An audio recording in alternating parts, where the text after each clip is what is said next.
கிறிஸ்துக்கள் அன்பான கலைக்கதை நிகழ்ச்சி நேயர்களே, மீண்டும் இந்த நாளிலும் கூட இயேசுவின் புண்ணிய நாமத்தில் உங்களோடு கூட இணைவதில் மிகுந்த மகிழ்ச்சி அடைகின்றேன்.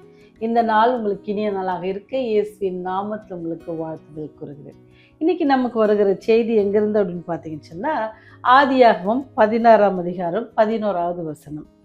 கர்த்தருடைய தூதனானவன் அவளை நோக்கி, நீ கர்ப்பவதியாய் இருக்கிறாய், ஒரு குமாரனை பெறுவாய், கர்த்தர் உன் அங்கலாய்ப்பையும் கேட்டபடினால் அவனுக்கு இஸ்மவேல் என்று பெயரிடுவாயாக என்றான். பார்த்தீங்கன்னு சொன்னால், சில வேளைகளில் சொல்லப்படாத ஜெபங்கள் இருக்கிறது. ஏன்னு சொன்னால், ஆண்டவர் பதில் கொடுப்பாங்க. அந்த பதில் ஏன் வருது அப்படின்னு சொன்னால், அவங்க எதையோ கேட்டிருக்கிறாங்கன்றது தான் அர்த்தம். இங்கே பாருங்க, எல்லாருக்கும் தெரிஞ்ச ஒரு கதை தான். ஆகார் என்ன செய்கிறாங்கன்னா, சாரால் ரொம்ப கடினமாக நடத்துகிறாங்க. அவங்க அப்படி கடினமாக நடத்தும் பொழுது என்ன நடக்குது அப்படின்னு சொன்னால், ஆகார் ரொம்ப அங்கலாய்ப்போடு, கஷ்டத்தோட, துன்பத்தோட, வேதனையோட என்ன செய்கிறாங்கன்னா, மனசுக்குள்ளே ஆண்டவர்கிட்ட அவங்க வேண்டிக்கிறாங்க. ஆகார் ஜெபித்த ஜெபம் என்ன செய்யலை, நமக்கு சொல்லப்படலை. ஆனால் என்ன செய்யுதுன்னா, வசனம் என்ன செய்யுதுன்னா, கர்த்தருடைய அங்கலாய்ப்பை என்னது கேட்டார் அப்படின்னு சொல்லி நமக்கு வசனம் சொல்லுது. அங்கலாய்ப்புன்ற அந்த எபிரேய வார்த்தைக்கு அந்த நம்ம என்ன சொல்லப்படுதுன்னு சொன்னால், சிறுமைப்படுதல், உபத்திரவம், துன்பம், கஷ்டம்.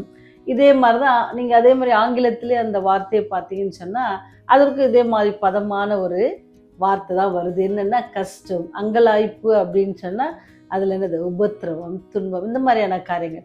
இதெல்லாம் ஒரு கர்ப்பவதியான ஒரு பெண் அனுபவிக்கும் பொழுது அவருடைய அங்கலாய்ப்பு, அவருடைய சாரால் என்ன செய்கிறாங்க அப்படின்னா, ஆகாரை ரொம்ப கடினமாக நடத்துகிறாங்க அப்படின்னு சொல்லி வேதாந்தத்தில் சொல்லப்பட்டிருக்குது. இப்படி கடினமாக நடத்துகிற அந்த நேரத்தில் அவங்க இப்படி மன வேதனைகளை அவங்க எப்படி குமரலோடு அங்கலாய்ப்பு, அவங்க ஆண்டவர்கிட்ட என்னெல்லாம் கேட்டாங்கன்னு தெரியல, நமக்கு தெரியல. என்னெல்லாம் கேட்டிருப்பாங்க. ஆண்டவரே, எனக்கு ஏன் இந்த கஷ்டம், நானாக இதை கேட்கலையே ஆண்டவரே, இப்படி நடந்துருச்சு, ரொம்ப வருத்தப்பட்டிருப்பாங்க. ஆனால் அவங்க வருத்தத்தை எப்படி ஆண்டவர் கேட்டிருக்காரு பாரு, உன்னுடைய அங்கலாய்ப்பை நான் கேட்டேன்னு யார் ஒரு தூதரை கொண்டு சொல்கிறாரு. கேட்டேன், அதனால உனக்கு ஒரு பையன் பிறப்பான், அவனுக்கு என்ன பேர் வைக்கணுமா, இஸ்மவேல் என்று பேர் வை அப்படின்ட்டு சொல்லப்படுது. சில பேர் துன்பப்படுகிற நேரத்தில், சில நேரத்தில் நம்ம நினைப்போம், ஏன் இது இந்த துன்பம் எனக்கு வந்திருக்கிறது அப்படின்னு சொல்லி. சில வேளையில் என்னது, இந்த துன்பத்துக்கு காரணம் தான் என்ன அப்படின்னு நம்ம கதறி அழுவோம். கதறி கூட சில நேரத்தில் என்ன செய்ய முடியாது, சொல்லி அழ முடியாது. சில வேளையில் நம்முடைய மனதில் என்ன செய்யிருக்கும், பாரங்கள் இருக்கும். அப்படிதான் ஆகாருக்கு வந்திருக்கும். ஆகாரம் என்ன செய்ய முடியாது, தன்னுடைய எஜமானியை எதிர்த்து பேச முடியாது. ஏன்னு சொன்னால், அவங்க கீழே அவங்க இருக்கிறாங்க. அப்போ அவங்களுடைய மனசு என்னது, நினைக்கிறது கூட அவங்களால சொல்ல முடியல, கத்தி அழ முடியாது. ஏன்னா அவங்க இருக்க என்ன கொடுமை நடந்துச்சுன்னு இப்போ கத்தி அழுறன்னு கேட்பாங்க. இல்லை ஒருவேளை அது ஆபிரகாமுக்கு தெரிய வரும். இந்த மாதிரி பெரிய சூழ்நிலைகள் மத்தியில், அந்த கஷ்டமான சூழ்நிலை மத்தியில் ஒரு கர்ப்பவதியாக இருக்கிற அந்த மகள், உங்களுக்கே தெரியும், அவங்களுக்கு கர்ப்பவதியாக இருக்கிறாங்க அப்படின்னு சொன்னால் அவங்க எவ்வளோ பலவீனமாக இருப்பாங்க. ஃபஸ்ட்டு, அடுத்து ரொம்ப சோர்வாக இருப்பாங்க, அவங்களுக்கு சாப்பிட்றதுக்கு பிடிக்காது. இந்த மாதிரி சூழ்நிலையில் சாரால் அவங்களை எப்படி நடத்தியிருக்கிறாங்கன்னு சொன்னால், கடினமாக நடத்தினாங்க அப்படின்னு சொன்னால், ஒரு வேளை நேரத்துக்கு சாப்பாடு, இதெல்லாம் நமக்கு தெரியல. பட் இருந்தாலும் அந்த வார்த்தை, கடினமாக நடத்தினார், அங்கலாய்ப்பை கேட்டார். அப்போ அவங்க ஏதாவது சாப்பிட ஆசைப்பட்டிருப்பாங்க, அது அவங்களுக்கு கிடைச்சிருக்காம போயிருக்குமா, எதையாவது தேவை இருந்திருக்கும், அதை கேட்காம போயிருப்பாங்களோ. இந்த மாதிரி அநேக காரியங்கள் உங்களுடைய வாழ்க்கை, என்னுடைய வாழ்க்கையிலும் கூட நீங்கள் ஒருவேளை உங்களுடைய கஷ்டங்களை, உங்களுடைய துன்பங்களை நீங்கள் சொல்லாமல் மனதில் வைத்து தேவனத்தில் நீங்கள் அங்கலாய்த்து ஜெபிப்பீங்க அப்படின்னு சொன்னால், அதையும் ஆண்டவர் கேட்கிறார், அதையும் ஆண்டவர் பார்த்து கொண்டிருக்கிறார், கேட்கிறார். கண்களால் அவர் பார்க்கிறார். உங்களுடைய அங்கலாய்ப்பை, உங்களுடைய வேதனைகளை, என்னுடைய வேதனைகளை அவர் என்ன செய்கிறாராம், பார்க்கிறார். அதான் சொல்ற, இந்த அங்கலாய்ப்பை என்னது கர்த்தர் கேட்டபடியினால் என்னது அவனுக்கு என்ன செய்யணும், இஸ்மவேல் வை. உன்னுடைய அங்கலாய்ப்பு என்ன செய்கிறாரு, கடவுள் கேட்குறார்.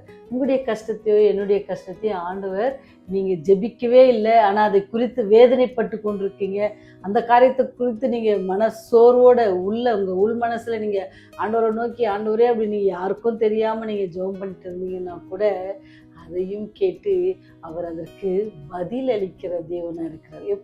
எப்பேற்பட்ட ஒரு அன்பான தேவன் பாருங்க.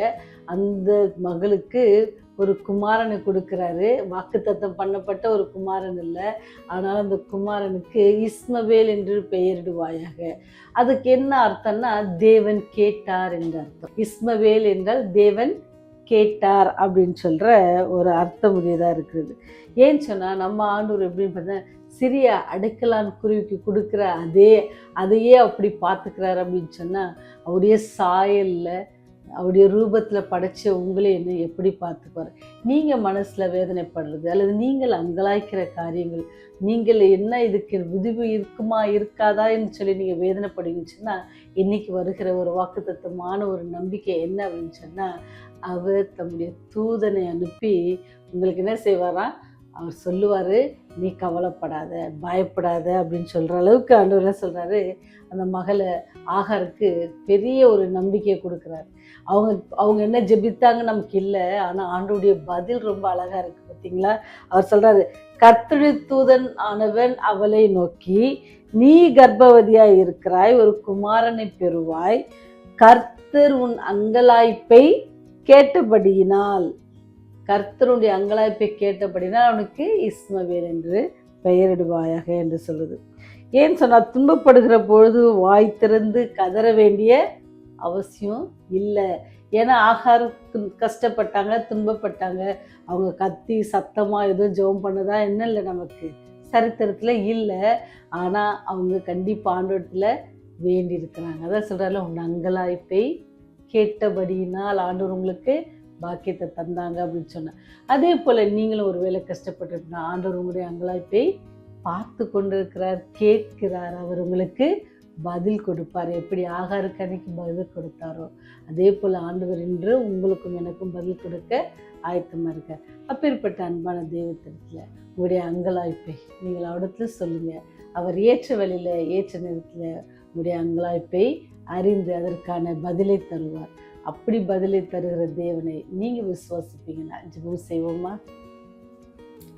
எங்களுடைய அங்கலாய்ப்பை காண்கிறவரே, எங்களுடைய கண்ணீரை காண்கிறவரே, எங்களுடைய உபத்திரவத்தை பார்க்கிறவரே, ஏற்ற வேளையிலே எங்களை எல்லா விபத்துக்களிலும் ஆபத்துக்களிலும் நாச மோசங்களிலும் விடுவித்து காக்கிறவரே, உங்களை நோக்கி துதிக்கிறோம், சோஸ்தரிக்கிறோம் ராஜா. நீர் பாராட்டி நம்முடைய கிருபைக்காக நன்றி செலுத்துகிறோம். இரவில் நல்ல நித்திரையை தந்ததற்காக நன்றி செலுத்துகிறோம். இன்னொரு நாளை நீர் கூட்டி கொடுத்ததற்காக நன்றி செலுத்துகிறோம். எல்லாவற்றுக்கும் மேலாக எங்களுடைய வேதனைகளையும் எங்களுடைய கண்ணீர்களையும் எங்களுடைய துயரத்தையும் கேட்கிறவர், பார்க்கிறவர் நீர் இருப்பதற்காகவே நன்றியோடு துதிக்கிறோம் சாமி. எல்லாவற்றையும் நீர் நீக்கி போட்டு எங்களுக்கு சமாதானம் சந்தோஷத்தை தருவதற்காகவே துதிக்கிற இந்த நாளிலிருந்து செய்தியை கேட்கிற பிள்ளைகளுக்கு நீரை ஆறுதலாகவும் தேர்தலாகவும் புதிய புத்துணர்ச்சி பெற்றவர்களாக தேவனுடைய அங்கலாய்ப்பை கேட்பார். எங்களுக்கு ஏற்ற வேளை தம்முடைய தூதர்களை அனுப்பி எங்களுக்கு எல்லா காரியத்தையும் செய்ய வல்லவராக இருக்கிறார் என்று சொல்லி அந்த விசுவாசத்தோடு இந்த நாட்களில் எல்லோரும் தொடக்கத்தை கிருபை செய்யுங்க சுவாமி. எங்களுடைய பாவங்களை மன்னித்தள்ளுங்க, உங்களுடைய ராஜ்யம் வரும்போது எங்களை நினைத்தள்ள வேண்டுமா. இயேசுவின் வழியாய் ஜெபிக்கிறோம் ஜீவனுள்ள பரலோக தந்தையே. ஆமென், ஆமென்.